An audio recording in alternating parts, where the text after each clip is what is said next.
wabarakatuh. Saya Ninda Harumiasari dari jurusan Ekonomi Syariah YIN Tulungagung. Kali ini saya akan menjelaskan tentang hasil observasi saya di tempat lembaga PPL. Saya melakukan observasi terhadap potensi Desa Masaran, Kecamatan Munjungan, Kabupaten Trenggalek. Saya melakukan observasi terhadap potensi wisata yang dimiliki oleh Desa Masaran. Desa Masaran merupakan desa yang terletak di selatan Pulau Jawa, sehingga Desa Masaran sangat terkenal dengan wisata pantainya. Di Desa Masaran sendiri terdapat dua pantai, yaitu Pantai Blado dan juga Pantai Gemawing. Tetapi saya melakukan observasi di salah satu tempat wisata yang terletak di pesisir Pantai Gemawing, yaitu Penangkaran Penyu Pantai Gemawing. Sebelum saya menjelaskan hasil observasi saya, mari kita simak video tempat-tempat penangkaran penyu Pantai Gemawing.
video tempat penangkaran penyu Pantai Gumawing. Selanjutnya, saya akan menjelaskan tentang hasil observasi saya. Jadi, wisata penangkaran penyu Pantai Gumawing ini mulai berdiri pada tahun 2014. Wisata penangkaran penyu Pantai Gumawing ini merupakan tempat yang digunakan untuk melestarikan habitat penyu yang sudah mulai langka. Selain itu, juga dapat digunakan sebagai tempat penelitian dan juga menyumbang untuk dunia pendidikan. Tempat wisata penangkaran penyu Pantai Gumawing ini juga dikelola oleh suatu organisasi yang disebut Pokmasfes Mutiara Laut Masaran. Organisasi ini bertugas sebagai pengawas dan juga konservasi penyu. Jika dilihat dari lokasinya, tempat wisata penangkaran penyu Pantai Gumawing ini merupakan sangat strategis dijadikan tempat wisata. Karena pengunjung yang datang selain dapat melihat penyu yang ada di penangkaran, juga dapat melihat pemandangan Pantai Gumawing secara lebih dekat. Pengunjung yang datang pun juga tidak dikenakan tarif tiket, tetapi pihak pengelola menyediakan kotak sumbangan untuk para pengunjung yang nantinya uang sumbangan dari pengunjung tersebut digunakan untuk membeli pakan penyu dan kebutuhan penyu lainnya. Jika dilihat dari bangunannya, masih terbilang sederhana. Seperti yang dilihat dari video tadi, bangunannya masih terbuat dari anyaman bambu atau sesek, dan sarana dan prasarana yang tersedia pun juga masih sedikit atau minim. Selama saya melakukan observasi di tempat lembaga PPL, saya menemukan beberapa permasalahan. Yang pertama terkait promosi, yang kedua terkait biaya atau pendanaan, dan yang ketiga terkait sarana dan prasarana. Jadi, tempat wisata penangkaran penyu ini masih banyak orang yang belum tahu tentang keberadaan tempat wisata ini, dan juga masih sedikit pengunjung yang datang ke tempat wisata ini. Itu disebabkan karena kurangnya promosi. Karena dari pihak pengelola sendiri masih belum melakukan promosi seperti di media sosial. Dan juga karena sarana dan prasarana yang tersedia pun juga masih belum menjadi daya tarik untuk pengunjung untuk datang ke tempat wisata tersebut. Jadi, tempat wisata penangkaran penyu ini masih perlu pengelolaan dan pengembangan secara maksimal. Yang saya tanyakan kepada pihak pengelola yaitu terkait promosi. Pihak pengelola memang belum melakukan promosi di media sosial.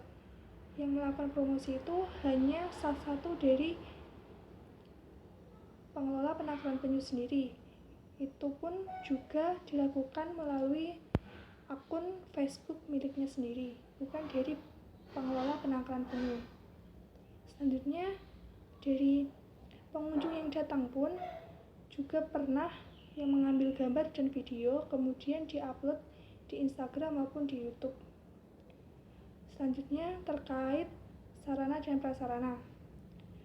Pihak pengelola penangkaran penyu sendiri sudah melakukan beberapa pengembangan seperti penambahan sarana dan prasarana yang ada di sekitar kawasan wisata seperti tempat bermain anak-anak, gazebo untuk bersantai untuk para pengunjung, dan juga ada lapangan voli dan lain-lain. Ada warung juga untuk para pengunjung untuk membeli makanan dan minuman. Selain itu, pihak pengelola penangkaran penyu ini juga terus berupaya untuk menambah sarana dan prasarana, karena sarana dan prasarana sendiri merupakan suatu hal yang penting sebagai penunjang kawasan wisata, karena sarana dan prasarana merupakan daya tarik untuk tempat wisata tersebut.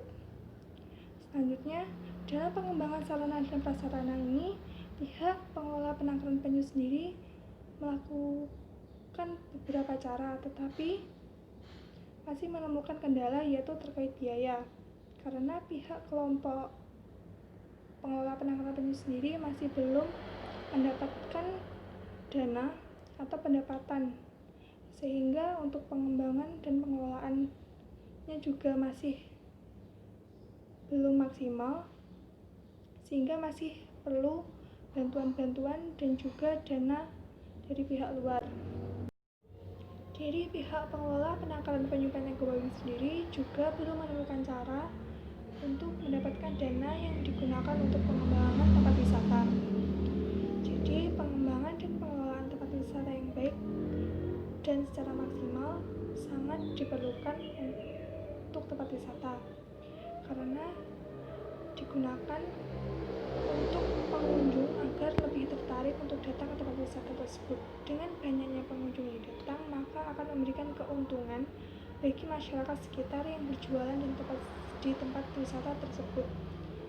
Karena jika banyak pengunjung yang datang, maka akan banyak orang yang membeli makanan, minuman, dan kebutuhan lainnya, sehingga akan memberikan perekonomian meningkat untuk masyarakat sekitar. Itu saja penjelasan dari observasi saya. Selama saya observasi, ada juga kegiatan-kegiatan yang saya ikuti. Mari kita lihat video kegiatan-kegiatan di penangkaran penyu pada Gemawing.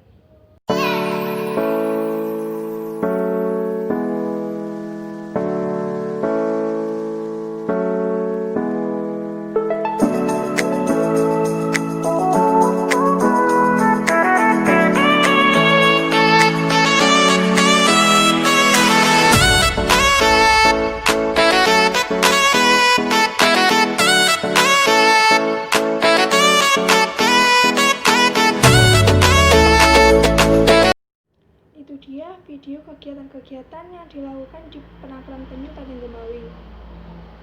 Demikian penjelasan dari saya. Jika ada salah kata, saya mohon maaf. Terima kasih. Wassalamualaikum warahmatullahi wabarakatuh.